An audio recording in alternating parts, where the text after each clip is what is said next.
Yeah, welcome in, welcome back to another episode of the Format Podcast, and this is a national championship, college football playoff national championship episode of the Format Podcast. So, definitely here to give the Dogs their credit because boy is it due.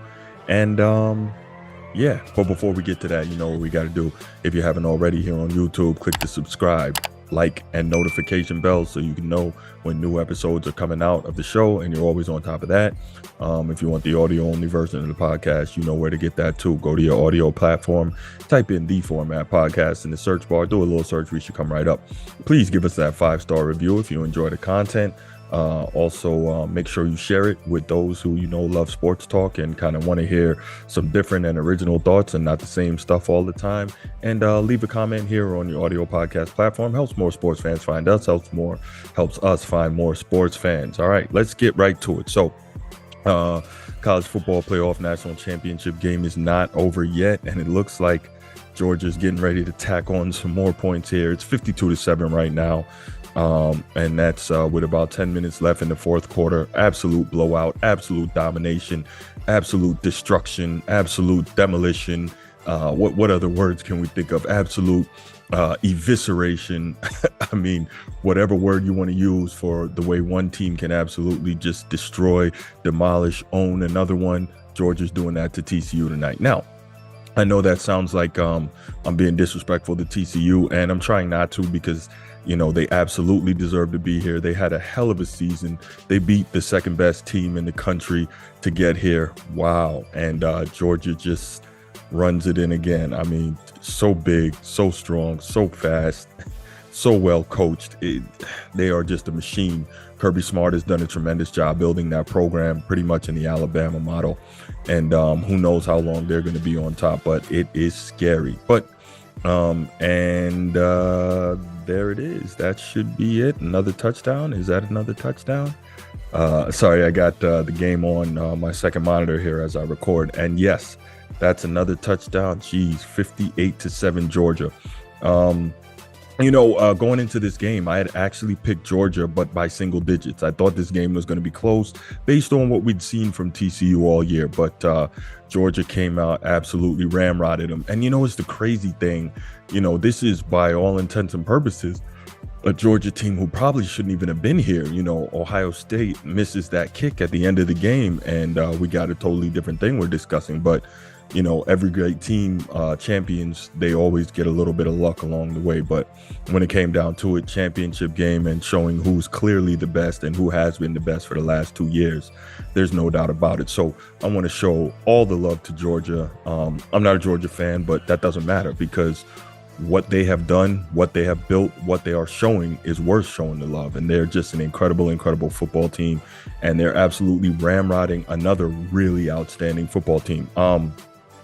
Props to Stetson Bennett. We've heard ad nauseum, if we're college football fans, the path that he walked in being a walk-on and then leaving and then coming back and earning a scholarship and being a Heisman Trophy finalist and now a two-time national champion. I mean, technically he's not a two-time national champion yet, but there's no way, barring, you know, God himself coming down and suiting up in purple, white, and black, that TCU is going to come back and win this football game. But Stetson Bennett, everything he's done, it's been the stuff of legend in terms of college football careers. And, you know, shout outs to him and everything he's done. And I don't think he's going to be an outstanding player on the next level. I really don't.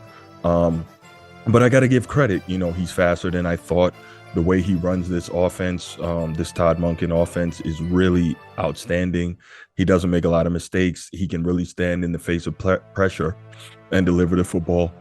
I got a tremendous amount of, I want to give him a tremendous amount of credit for being able to do that. He's what you look for in a college football quarterback. So, you know, kudos, all credit due to Stetson Bennett and the Georgia Bulldogs. Champions again, and not even just winning a championship, but doing in just such dominating fashion. Like, I can't think of any more superlatives that I could give right now in terms of what they're doing and how they did it. It's just absolutely incredible. Now, that said, again, I want to give a lot of credit to TCU and what they've done this year. This is a team that was picked to finish at 7th in the Big 12 before the season started, and here they are playing for the national championship. Had a tremendous game in the national semifinal against Michigan, who was the second best team in the country all year long, and they took it to them, shut down their run game. But who knows? They may have left it all out there in the Fiesta Bowl, because when it came to it, and they played in a national title game out here in SoFi, they just didn't have enough left. And this is one of those situations where you just run into a team that's probably better than you, that's playing better than you, and just you gave it all you had, but you just weren't good enough. And that's tough, because now you're going to hear people saying nonsense like, oh, they didn't deserve to be there and blah, blah, blah. Well, gee, I don't remember TCU winning a lottery to be in the national championship game. I don't remember anyone handing TCU a spot in the national championship game. They earned this. Now, the fact is, when they got there, they couldn't stand up to Georgia, and that's nothing to be ashamed of. A lot of teams can't. But the fact is, TCU earned this opportunity to play for it. We'll see if they learn from it.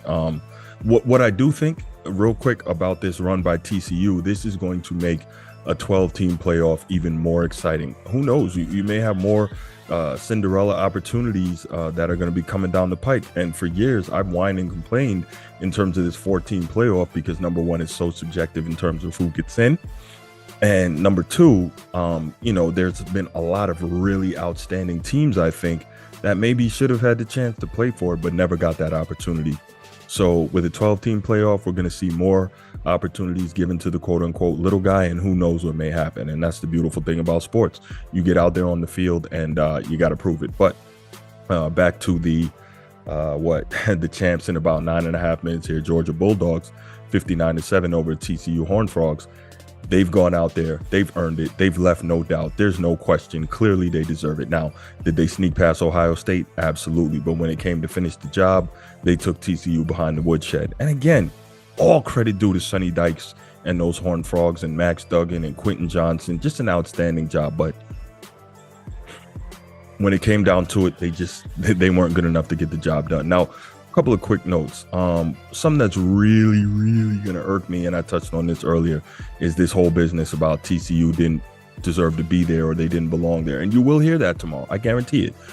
But it's really, really stupid. And the reason it's stupid, a couple weeks back, remember, I did a show talking about the college football elitists, the Colin Cowherds and the Paul Feinbaums, etc., talking about who doesn't deserve to be there because of the outcomes of championship or semifinal games. And that's nonsensical, because even if you look at the highest level of football, which is the NFL, and you take a look at the Super Bowl, out of, I believe, 56 Super Bowls now, 56 or 57, there's been almost 30 blowouts. So are you telling me even on the highest level, if a team gets blown out when they get to the championship, they didn't deserve to be there? No, they just didn't play their best that day and ran into a team that was better, plain and simple. That's all there is to it. So yeah, just again, wanted to just knock this out real quick, give all praises and all shouts to Georgia, what they've done, Kirby Smart, Stetson Bennett, all those guys, what they've built, how well they've played, how well they've executed it, and the fact that they are now the clear-cut best team in the country.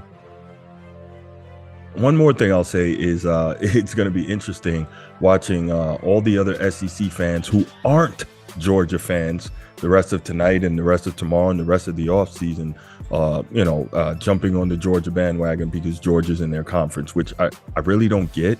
This whole business of, you rooting for a team that's your rival just because they're in your conference. Like, you got Florida Gators fans yelling at me about the SEC because they're in the SEC. And I'm like, isn't Georgia a rival of yours? That doesn't make any sense. But, that's how it goes. But anyway, one more time, congrats, Georgia. You're proving to be an all-time great program, or maybe on an all-time great run right now. We'll see how it continues. We'll see if you can actually become the next Alabama. I don't know if anyone can become the next Alabama, but we'll see. They're definitely on a trajectory. Kirby Smart has built a monster down there, and who knows how long this is going to last. But what we've seen the last 2 years has been absolutely incredible. So credit due. Congrats, Georgia Bulldogs. Congrats, SEC. Congrats, SEC fans. Congrats, Georgia fans. All right, and I'm out. Peace.